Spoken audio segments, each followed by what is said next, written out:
Well, hello everyone, and welcome to yet another problem from Geeks for Geeks. It says longest alternating subsequence. The problem goes like you are given an array, and your task is to find the longest length of good sequence. So now, the definite question comes into our mind is what is the good sequence? So you see, it's a zigzag pattern. So whensoever we find one less, the next more, less, and so on. Or otherwise, we found less, so on.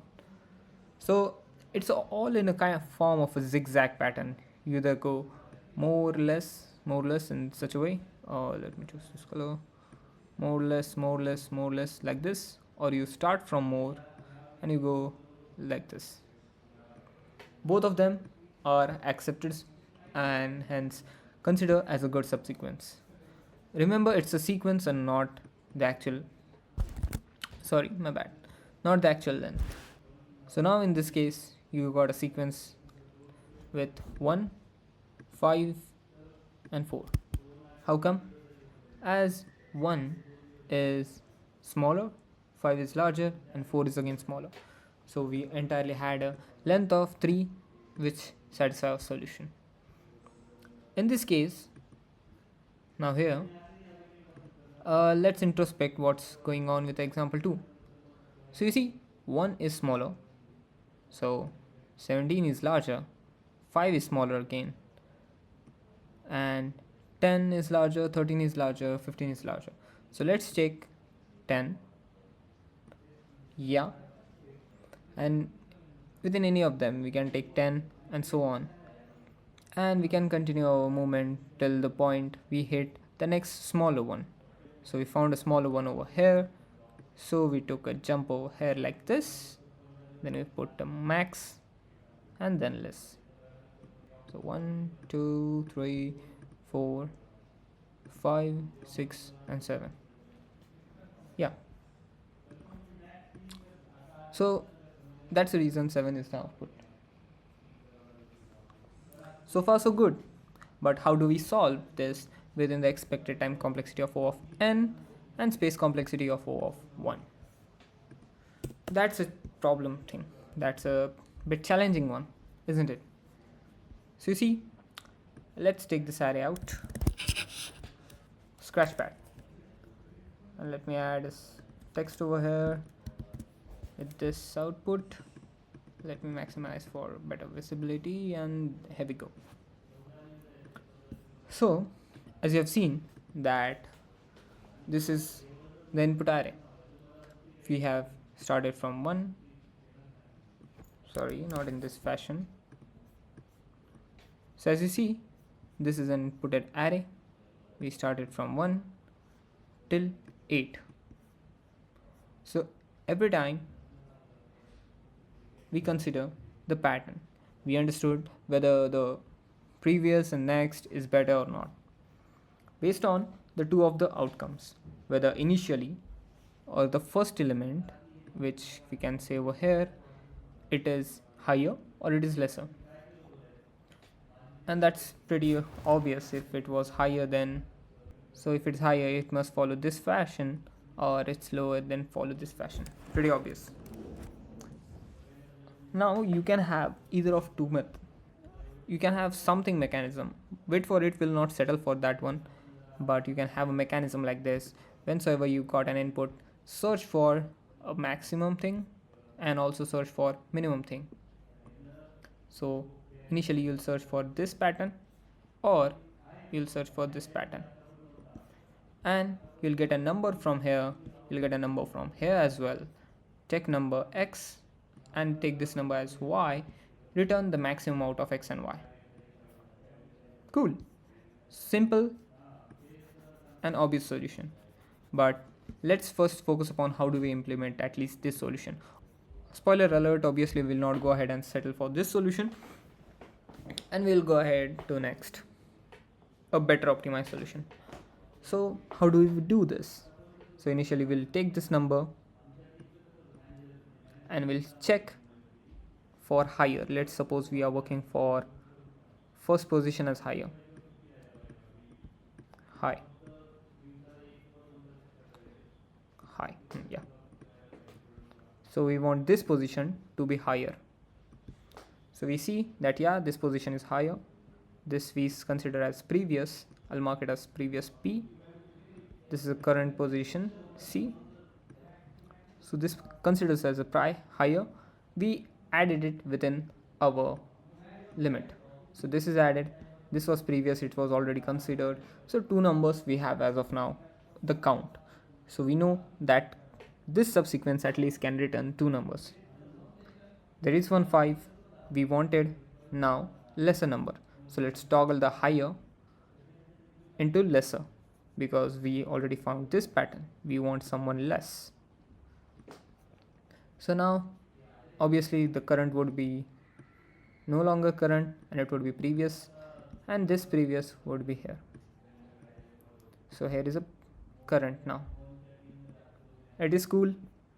So we will add this as well. Nice, super smart.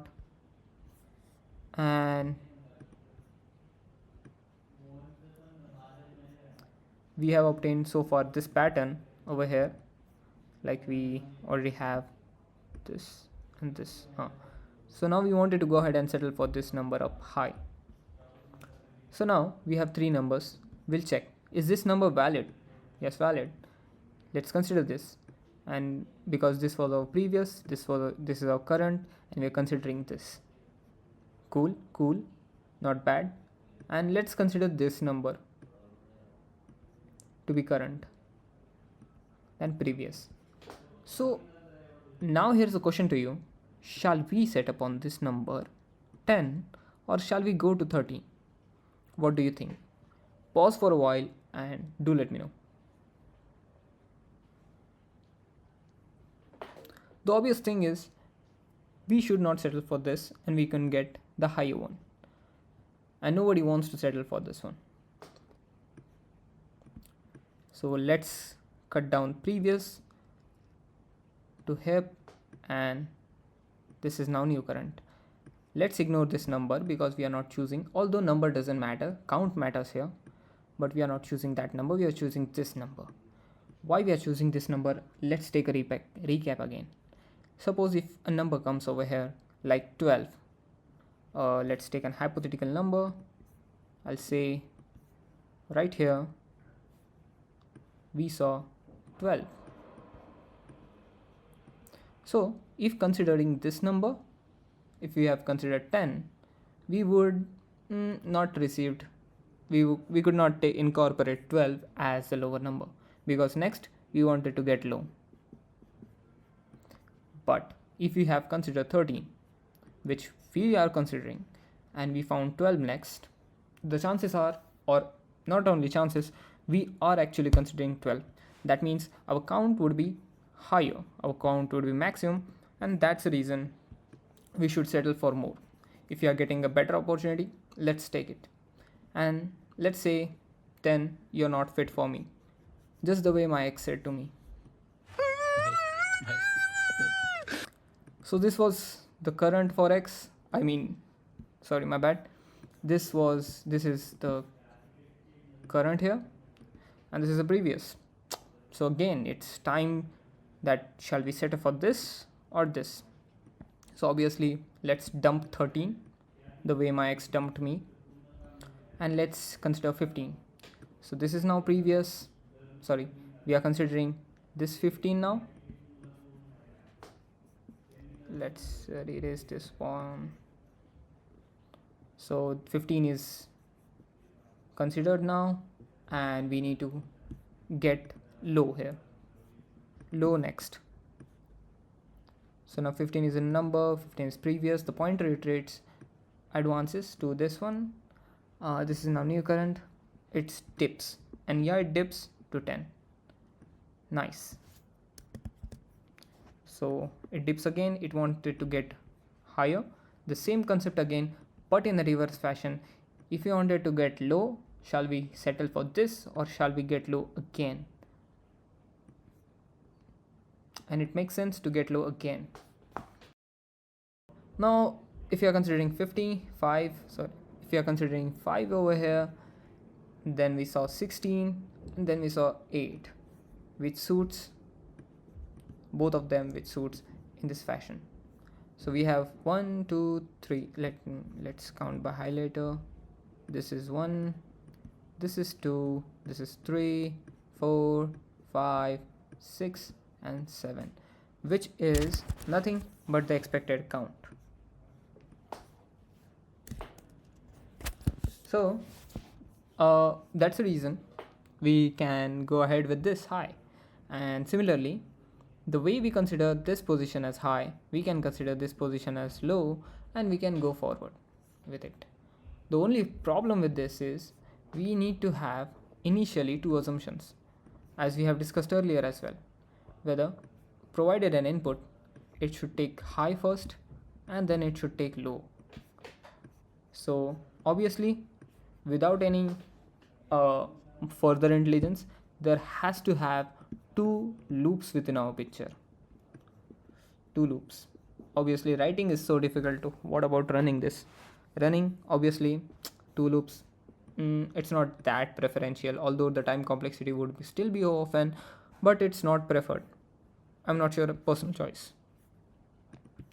So if you like this, pause the video, implement this solution, and yeah, do not forget to contribute. But if you wanted to go ahead within more, what can we do?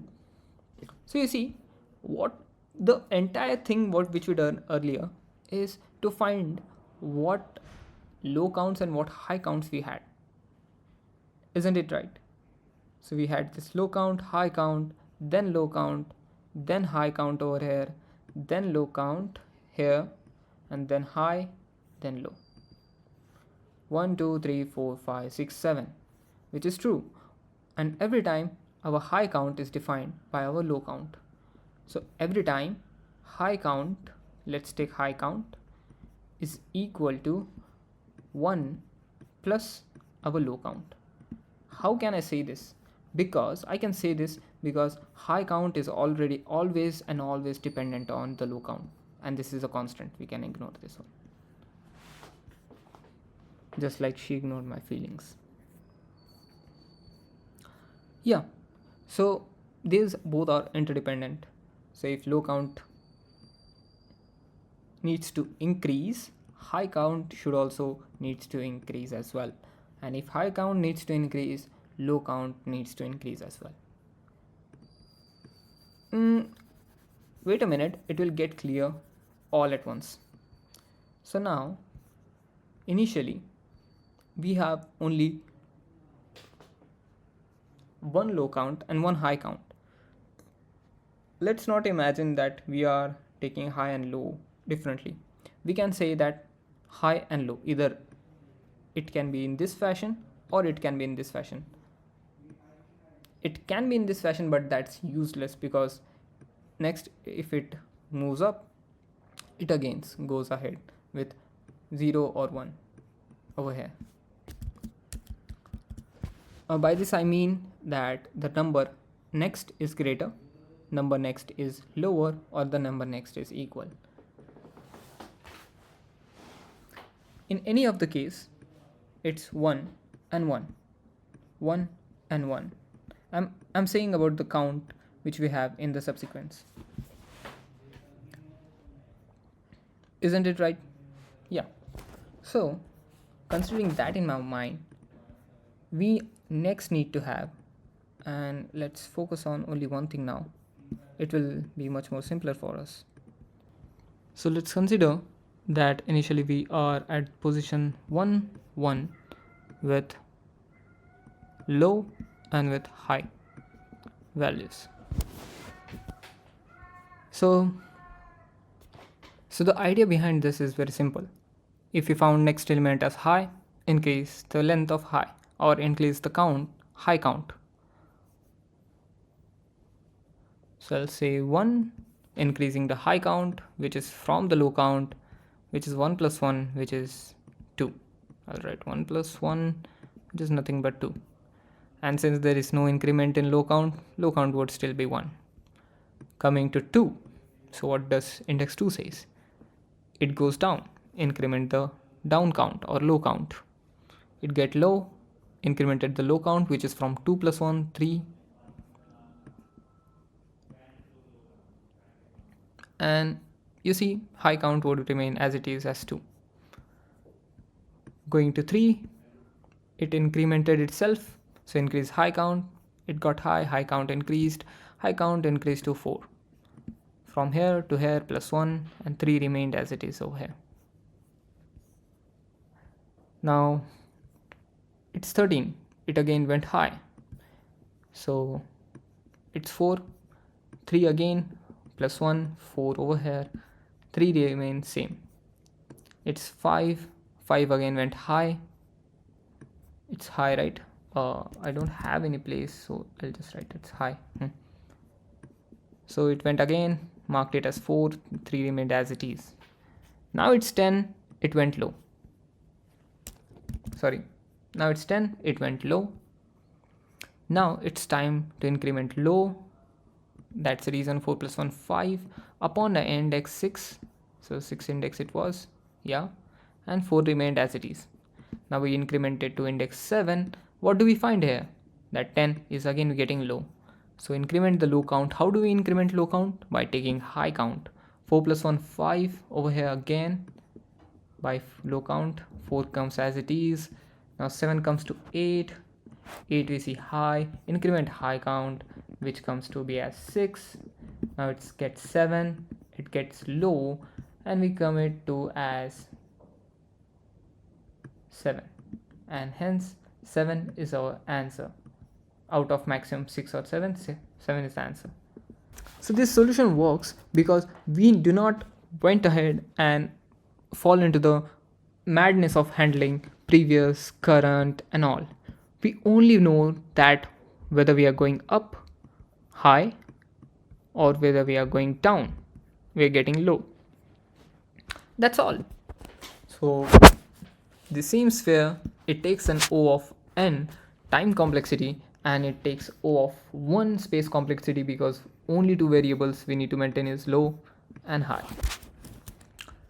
So if everything is good, let's get started with code.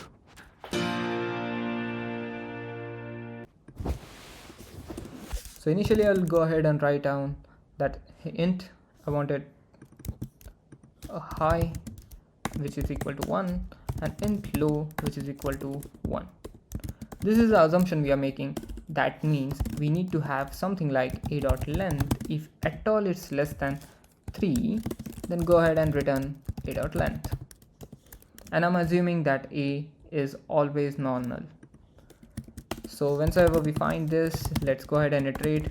I is equal to 1, I is less than a dot length, and I plus plus.